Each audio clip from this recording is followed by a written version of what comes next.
Executive editor of Tennis Magazine was so angry that Coco won that he wrote the nastiest article describing her victory. Remember, this is the same guy that predicted that Coco would lose to the player ranked 361st in the world. He repeatedly described Coco as getting lucky. He called the match off kilter. He called the match scrappy and said that it wasn't a thing of beauty. And he even threw shade on Gauff's mental strength and her strokes, saying that patience and resilience were more important than the beauty of your technique in that match. What? Now it gets even worse than this, but this article is so bad that you would have thought that Steve Tignor is being paid by Coco's opponent to write this crap. Rather than say anything good about Coco, who won that second set in a hurry, he just chose to say that the ball was sailing on Sabalenka, as if Coco weren't even on the court. And of course, in the end, he downplayed Gauff's win by saying that even though it was technically an upset,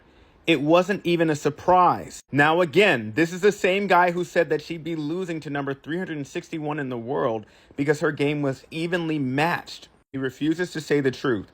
Coco played exceptionally and no one could have beaten her on that day. Tennis Channel, you need to fire your executive editor, Steve Tignor, because there is no way that he should be insulting about the greatest American champion of her generation. You cannot get upset that pickleball is surpassing tennis when you talk about statistically one of the greatest players ever at her age this way. Tennis Magazine for allowing Steve Tignor to be so insulting about Coco while saying absolutely nothing about the classless behavior of Sabalenka. You've just made the D3 List, a podcast about dumb, desperate, and diabolical business decisions.